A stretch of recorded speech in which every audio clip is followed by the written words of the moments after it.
एक दिन सुधा के पिता की तबीयत खराब हो जाती है। उस दिन वो गोलगप्पे बेचने नहीं जाते तो सुधा कहती है कि पिताजी मैं जाती हूँ। उसकी माता कहती है कि अरे आप बेटी की शादी का भी सोचोगे। पिताजी आज मैं गोलगप्पे बेचने गई थी तो बहुत सारे गोलगप्पे बिके हैं और मेरी पूरी रेहड़ी ही खाली हो गई थी। सभी को गोलगप्पे बहुत पसंद आए। हाँ बेटी, तुम्हारे हाथों में तो माँ अन्नपूर्णा का निवास है। तुम जब भी गोलगप्पे बनाती हो बहुत ही स्वादिष्ट होते हैं, सभी बहुत तारीफ करते हैं। और पर जब तुम्हारी शादी हो जाएगी तब मेरी मदद कौन किया करेगा? अभी तो तुम्हारा भाई भी बहुत छोटा है। फिर एक दिन सुधा को लड़के वाले देखने आते हैं। वो उसे पसंद कर लेते हैं और सुधा की शादी दूसरे शहर में हो जाती है। वहाँ पर उसके पति एक गैराज में काम करता है। सुधा के ससुराल में उसका पति और उसकी सास हैं जो उसे बहुत पसंद करते हैं। बेटी, तुमने तो बहुत ही अच्छा खाना बनाया है। हाँ हाँ, खाना बहुत ज़्यादा टेस्टी है। वाकई में तुम्हारे हाथों में तो जादू है। जब से तुम आई हो मेरी तो भूख बढ़ गई है। माताजी, आप खाना खाती रहिए, फिर देखना मैं आपको स्वादिष्ट गोलगप्पे भी बनाकर खिलाऊंगी। मुझे गोलगप्पे बनाने भी आते हैं। क्या बेटी, तुम्हें सच में गोलगप्पे बनाने आते हैं? फिर एक दिन जरूर हमें खिलाना। इसी तरह उनका समय बहुत अच्छा गुजर रहा होता है। एक दिन सुधा का पति लंच लेकर निकलने वाला होता है। कहता है कि सुधा, तुम्हें भी तो बाजार जाना है। हाँ, मुझे बाजार से कुछ सब्जियां लेकर आनी है। बेटा, अगर तुम्हें कोई सामान और चाहिए तो वो भी लेकर आ जाना। माताजी, आप भी चले? नहीं नहीं। वो दोनों बाजार में चले जाते हैं। उसका पति कहता है कि मैं तुम्हें शॉपिंग करा देता हूँ, फिर घर छोड़ दूंगा। अरे आप चिंता न करें, मैं अकेली घर चली जाऊंगी। और तब वो एक सब्जी वाले की दुकान पर जाती है। अरे बेटी, आओ आओ, तुम तो मेरे लिए लक्ष्मी हो। जब से मेरी दुकान पर आने लगी हो मेरे दुकान के तो फल और सब्जियां बहुत अच्छे से बिक रहे हैं। बेटी बताओ, आज तुम्हें कौन सी सब्जी चाहिए? मैं तुम्हारे लिए वही सब्जी निकाल देता हूँ। और सुधा का पति आगे जाने लगता है पर उसकी मोटरसाइकिल एक पत्थर से टकरा जाती है और उसका एक्सीडेंट हो जाता है। उसे बहुत ज़्यादा चोटें लगी हैं और सुधा जैसे ही पलट कर देखती है वो लोगों से कहती है कि आप मेरे पति को हॉस्पिटल ले जाने में मेरी मदद करें। वहाँ पर खड़े लोग उसके पति को उठाते हैं और उसे हॉस्पिटल लेकर जाते हैं। और हॉस्पिटल में जाकर देखते हैं कि अरे वाह, आज तो ये डॉक्टर भी है। जानती हो सुधा, ये कितने अच्छे डॉक्टर हैं। ये हड्डियों के डॉक्टर हैं और जिसकी भी हड्डी ये जोड़ते हैं उसमें बिल्कुल भी कमी नहीं आती। तुम तो बहुत ही भाग्यशाली हो। और डॉक्टर कहते हैं कि मैंने तुम्हारे पति का इलाज शुरू कर दिया है। उसे कोई गंभीर चोट तो नहीं लगी है, थोड़ी बहुत चोटें हैं और थोड़ा सा टांग में फ्रैक्चर हुआ है। तुम उसे 2-4 दिन के बाद घर ले जा सकती हो।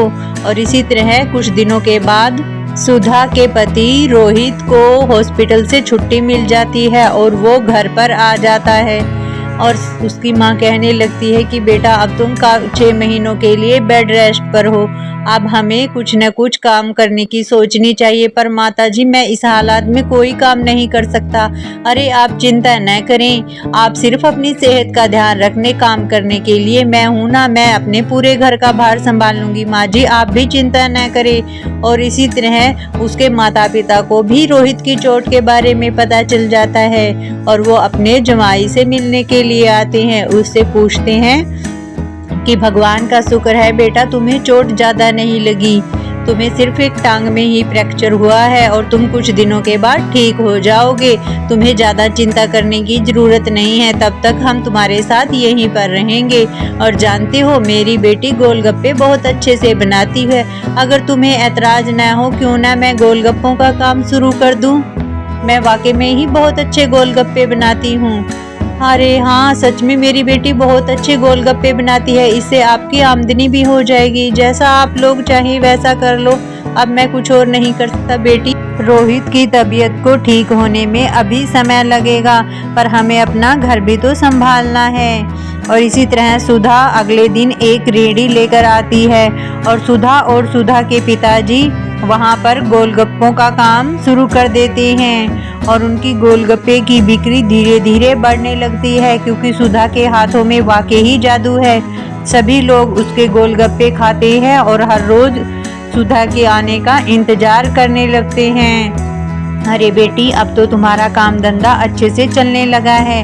अब हमें वापस अपने गांव लौट जाना चाहिए, क्योंकि वहां पर तुम्हारा भाई भी अकेला है और अब उसके एग्जाम भी आने वाले हैं। हाँ पिताजी, अब आप लौट जाएं, क्योंकि अब मेरा काम भी अच्छे से चल चुका है और अब तो रोहित की तबीयत में भी सुधार होता जा रहा है। आप मेरी चिंता न करें। और उसके माता पिता अपने गांव लौट जाते हैं। पर सुधा अपने गोलगप्पों का काम ऐसे ही जारी रखती है और सुधा के गोलगप्पे सभी को बहुत पसंद आते हैं। सुधा की दुकान पर दिन ग्राहक बढ़ते जाते हैं। सुधा का पूरा दिन गोलगप्पे बनाने और बेचने में ही लगा रहता है। सुधा की दुकान पर औरतें आती हैं और कहती है कि सुधा, न जाने तुम अपने गोलगप्पों में ऐसा कौन सा प्रेम मिलाती हो जो तुम्हारे गोलगप्पे इतने स्वादिष्ट बनते हैं। तुम्हारे गोलगप्पे खाने के बाद तो किसी के भी गोलगप्पे हमें स्वादिष्ट नहीं लगते। सुधा कहती है कि आपको मेरे गोलगप्पे पसंद आए, इसके लिए आपका बहुत बहुत धन्यवाद। ये लीजिए, आपको एक गोलगप्पा मैं फ्री में देती हूँ। इसी तरह सुधा अपने ग्राहकों को आकर्षित करने के लिए उन्हें एक दो गोलगप्पा फ्री में दे देती थी। अब उसका काम ज़्यादा बढ़ने के कारण उसकी सास भी अब गोलगप्पे बेचने में उसकी मदद करने लगी है, क्योंकि शाम के समय उसकी दुकान पर बहुत भीड़ हो जाती है। एक दिन वो अपने पति से कहती है कि अब आपकी तबीयत ठीक हो गई है और आपका गैराज का काम भी चला गया है, क्यों न आप मेरे साथ गोलगप्पे का काम शुरू कर दें। उसका पति कहता है, ठीक है, आमदनी तो अच्छी हो रही है, हम गोलगप्पे का ही काम कर लेते हैं।